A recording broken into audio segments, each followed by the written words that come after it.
Point number one. When you hear someone longing for the good old days, take it with a grain of salt. Take it with a grain of salt. We live in a great nation, and we are rightly proud of our history. We are beneficiaries of the labor and the grit and the courage of generations who came before. But I guess it's part of human nature, especially in times of change and uncertainty, to want to look backwards and long for some imaginary past when everything worked and the economy hummed and all politicians were wise and every child was well-mannered and America pretty much did whatever it wanted around the world. Guess what? It ain't so. The good old days weren't all that good. Yes, there have been some stretches in our history where the economy grew much faster, or when government ran more smoothly. There were moments when, immediately after World War II, for example, or at the end of the Cold War, when the world bent more easily to our will. But those are sporadic, those moments, those episodes. In fact, by almost every measure, America is better and the world is better than it was 50 years ago, or 30 years ago, or even 8 years ago.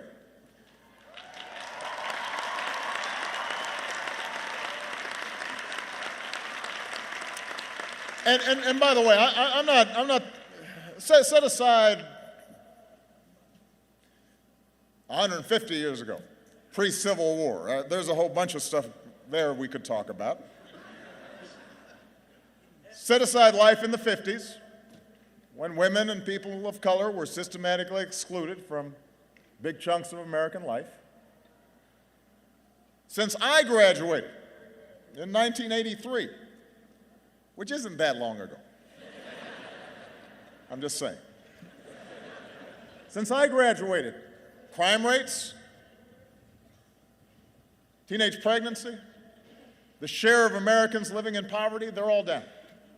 The share of Americans with college educations have gone way up. Our life expectancy has as well. Blacks and Latinos have risen up the ranks in business and politics. More women are in the workforce. They're earning more money. Although it's long past time that we pass laws to make sure that women are getting the same pay for the same work as men.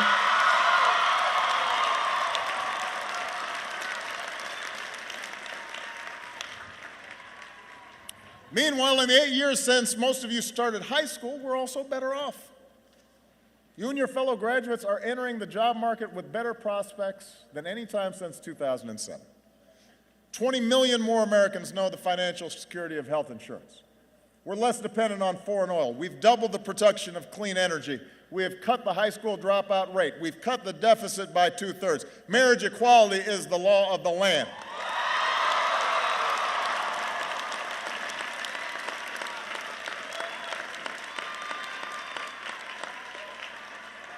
And just as America's better, the world is better than when I graduated.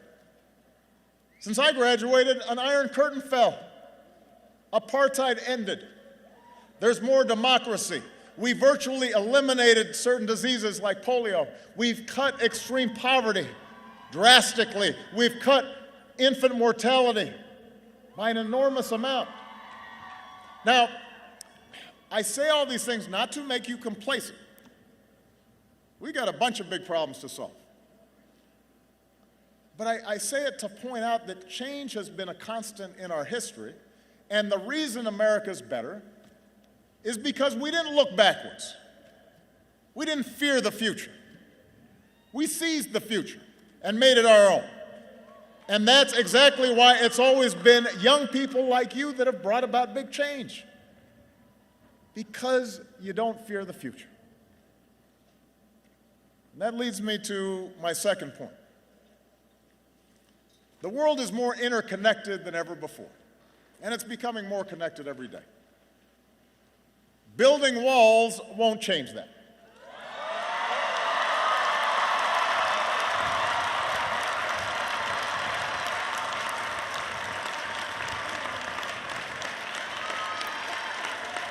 Look,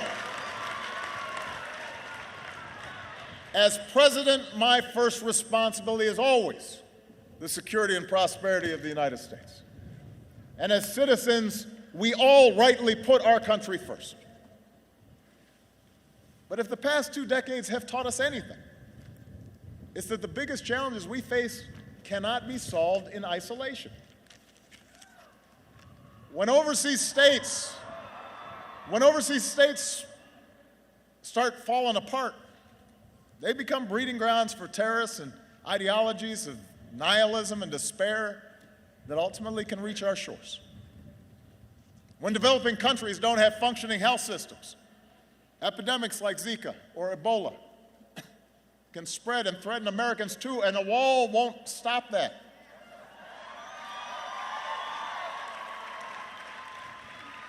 If we want to close loopholes that allow large corporations and wealthy individuals to avoid paying their fair share of taxes, we've got to have the cooperation of other countries in a global financial system to help enforce financial laws. The point is, to help ourselves, we got to help others. Not pull up the drawbridge and try to keep the world out. And engagement does not just mean deploying our military. There are times where we must take military action to protect ourselves and our allies. And we are in awe of, and we are grateful for the men and women who make up the finest fighting force the world has ever known.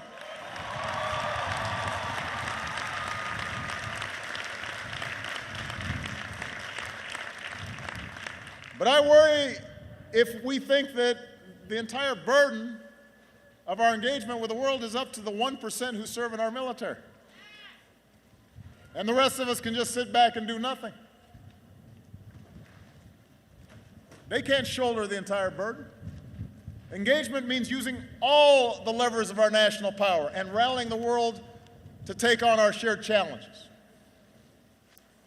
You look at something like trade, for example. We live in an age of global supply chains and cargo ships that crisscross oceans and online commerce that can render borders obsolete. And a lot of folks have legitimate concerns with the way globalization has progressed. That's one of the changes that's been taking place. Jobs shipped overseas, trade deals that sometimes put workers and businesses at a disadvantage. But the answer isn't to stop trading with other countries. In this global economy, that's not even possible. The answer is to do trade the right way by negotiating with other countries so that they raise their labor standards and their environmental standards. And we make sure they don't impose unfair tariffs on American goods or steal American intellectual property. That's how we make sure that international rules are consistent with our values, including human rights. And ultimately, that's how we help raise wages here in America. That's how we help our workers compete on a level playing field. Building walls won't do that. It won't boost our economy, and it won't enhance our security either. Isolating or disparaging Muslims, suggesting that they should be treated differently when it comes to entering this country, that is not just a betrayal of our values.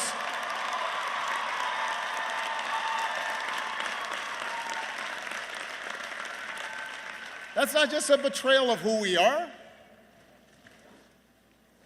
It would alienate the very communities at home and abroad who are our most important partners in the fight against violent extremism. Suggesting that we can build an endless wall along our borders and blame our challenges on immigrants. That doesn't just run counter to our history as the world's melting pot. It contradicts the evidence that our growth and our innovation and our dynamism has always been spurred by our ability to attract strivers from every corner of the globe. That's how we became America. Why would we want to stop it now?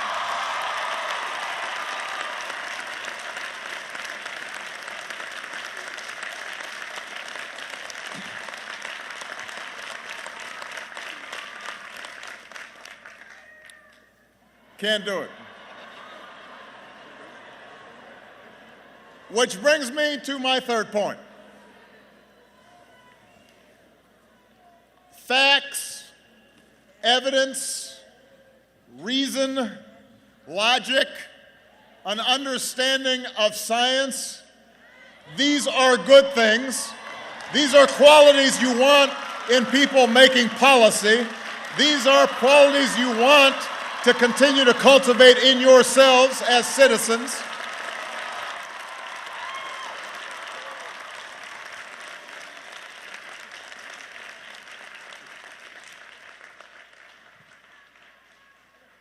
That might seem obvious.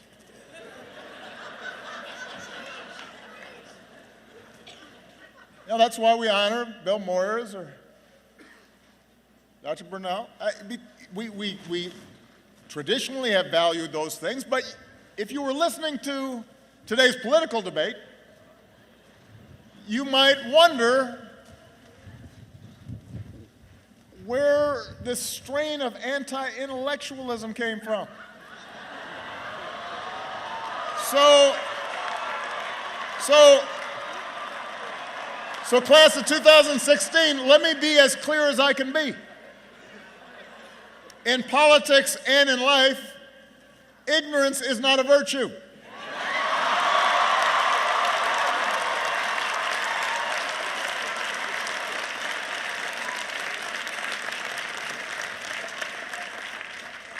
It's not cool to not know what you're talking about. That's not keeping it real or telling it like it is. That's not challenging political correctness. That's just not knowing what you're talking about. And yet we've become confused about this. Look, our nation's founders, Franklin, Madison, Hamilton, Jefferson, they were born of the Enlightenment. They sought to escape superstition and sectarianism and tribalism and know-nothingness. They believed in rational thought and experimentation and the capacity of informed citizens to master our own fates. That is embedded in our constitutional design. That spirit informed our inventors and our explorers, the Edisons and the Wright brothers, and the George Washington Carvers and the Grace Hoppers, and the Norman Borlaugs and the Steve Jobs. That's what built this country. And today, in every phone in one of your pockets, we have access to more information than at any time in human history at a touch of a button.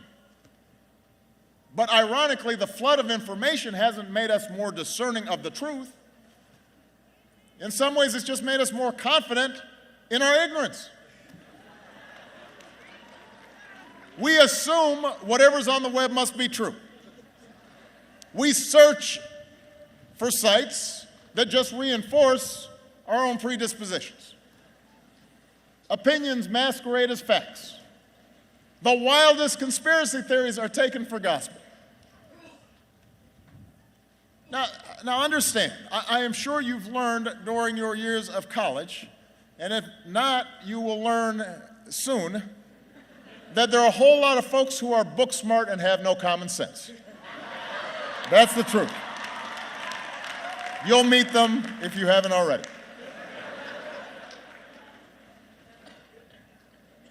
So the fact that they got a fancy degree, you got to talk to them to see whether they know what they're talking about. Qualities like kindness and compassion, honesty, hard work, they often matter more than technical skills or know-how. But when our leaders express a disdain for facts, when they're not held accountable for repeating falsehoods and just making stuff up, while actual experts are dismissed as elitists, then we've got a problem. It's interesting that if we get sick, we actually want to make sure the doctors, like gone to medical school, they know what they're talking about. If we get on a plane, we say we really want a pilot to be able to pilot the plane. And yet in our public lives, we suddenly think, I don't want somebody who's done it before.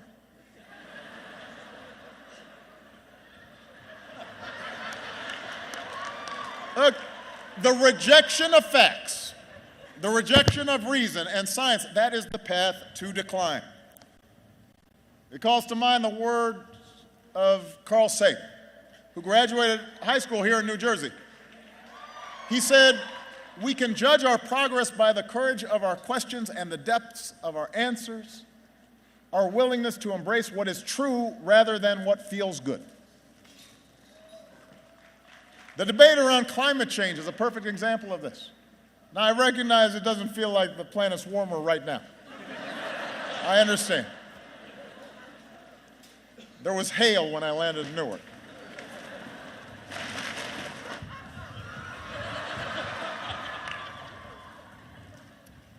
But think about the climate change issue. Every day, there are officials in high office with responsibilities who mock the overwhelming consensus of the world's scientists that human activities and the release of carbon dioxide and methane and other substances are altering our climate in profound and dangerous ways. A while back, you may have seen a United States senator trotted out a snowball during a floor speech in the middle of winter as proof that the world was not warming. I mean, listen, climate change is not something subject to political spin. There is evidence. There are facts. We can see it happening right now. If we don't act, if we don't follow through on the progress we made in Paris, the progress we've been making here at home, your generation will feel the brunt of this catastrophe.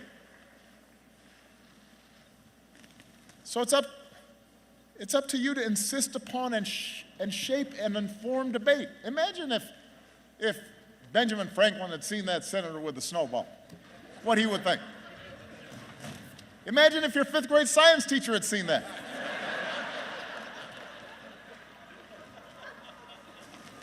He'd get a D. And he's a senator. Look, I'm not suggesting that cold analysis and hard data are ultimately more important in life than passion or faith or love or loyalty. I am suggesting that those highest expressions of our humanity can only flourish when our economy functions well, and proposed budgets add up, and our environment is protected. And to accomplish those things, to make collective decisions on behalf of a common good, we have to use our heads. We have to agree that facts and evidence matter. And we got to hold our leaders and ourselves accountable to know what the heck they're talking about. All right. I only have 2 more points. I know it's getting cold and you guys have to graduate. Point 4, have faith in democracy. Look, I know it's not always pretty. I know. I've been living it. But it's how, bit by bit, generation by generation, we have made progress in this nation. That's how we banned child labor. That's how we cleaned up our air and our water. That's how we passed programs like Social Security and Medicare that lifted millions of seniors out of poverty. None of these changes happened overnight. They didn't happen because some charismatic leader got everybody suddenly to agree on everything. It didn't happen because of some massive political revolution occurred. It actually happened over the course of years of advocacy and organizing and alliance building and deal making and the changing of public opinion. It happened because ordinary Americans who cared participated in the political process. So,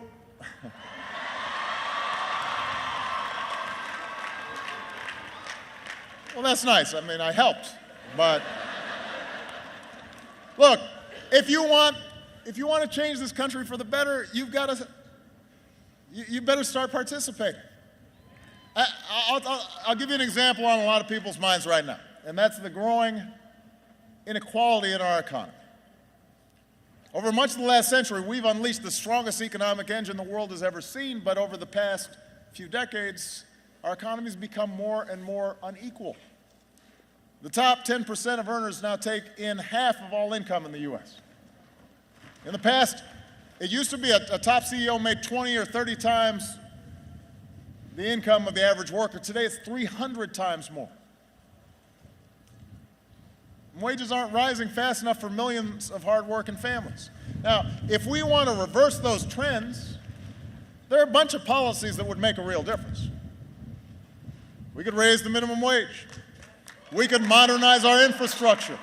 We could invest in early childhood education. We could make college more affordable. We could close tax loopholes on hedge fund managers and take that money and give tax breaks to help families with child care or retirement.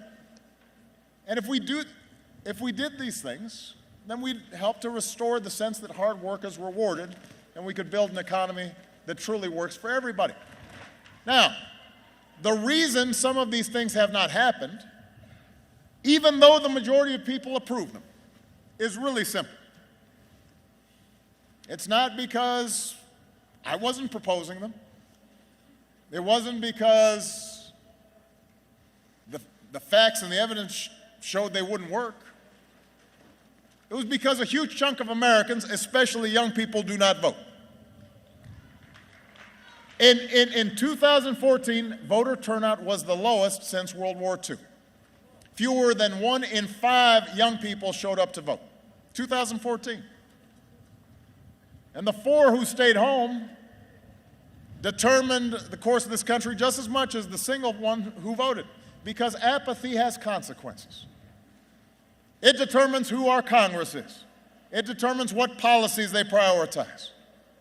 It even, for example, determines whether a really highly qualified Supreme Court nominee receives the courtesy of a hearing and a vote in the United States Senate. And yes, big money in politics is a huge problem. We've got to reduce its influence. Yes, special interests and lobbyists have disproportionate access to the corridors of power. But contrary to what we hear sometimes from both the left as well as the right, the system isn't as rigged as you think, and it certainly is not as hopeless as you think. Politicians care about being elected, and they especially care about being reelected. And if you vote and you elect a majority that represents your views, you will get what you want. And if you opt out or stop paying attention, you won't. It's that simple. It's not that complicated. Now, one of the reasons that people don't vote is because they don't see the changes they were looking for right away. Well, guess what? None of the great strides in our history happened right away. It took Thurgood Marshall and the NAACP decades to win Brown versus Board education, and then another decade after that to secure the Civil Rights Act and the Voting Rights Act. And it took more time after that for it to start working. It took a proud daughter in New Jersey, Alice Paul, years of organizing marches and hunger strikes and protests and drafting hundreds of pieces of legislation and writing letters and giving speeches and working with congressional leaders before she and other suffragists finally helped win women the right to vote. Each stage along the way required compromise. Sometimes you took half a loaf. You forged allies. Sometimes you lost on an issue and then you came back to fight another day.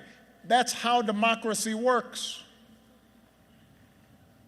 So you've got to be committed to participating, not just if you get immediate gratification, but you got to be a citizen full-time all the time.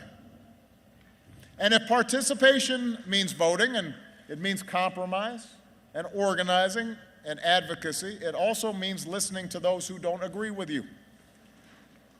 I know a couple of years ago, some folks on this campus got upset that Condoleezza Rice was supposed to speak at a commencement. Now, I don't think it's a secret that I disagree with many of the foreign policies of Dr. Rice and the previous administration.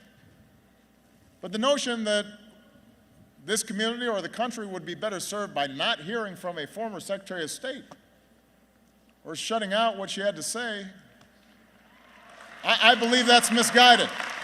I don't think that's how democracy works best, when we're not even willing to listen to each other.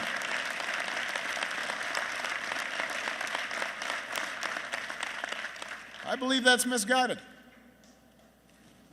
If you disagree with somebody, bring them in and ask them tough questions. Hold their feet to the fire. Make them defend their positions. If somebody's got a bad or offensive idea, prove it wrong. Engage it, debate it, stand up for what you believe in. Don't be scared to take somebody on. Don't feel like you got to shut your ears off because you're too fragile and somebody might offend your sensibilities. Go at them if they're not making any sense. Use your logic and reason and words. And by doing so, you'll strengthen your own position. And you'll hone your arguments. And maybe you'll learn something and realize you don't know everything. And you may have a new understanding, not only about what your opponents believe, but maybe what you believe. Either way, you win.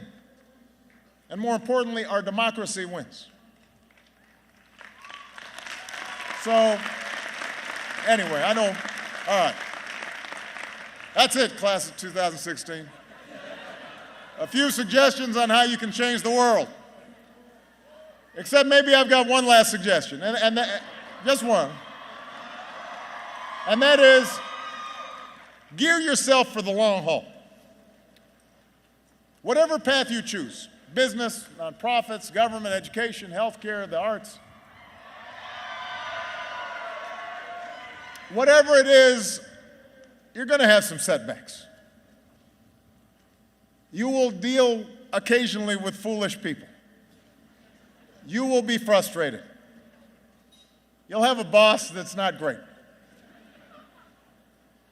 You won't always get everything you want, at least not as fast as you want it. So you have to stick with it. You have to be persistent. And success, however small, however incomplete, success is still success. I always tell my daughters, better is good. It may not be perfect, it may not be great, but it's good. That's how progress happens in societies and in our own lives. So don't lose hope if sometimes you hit a roadblock.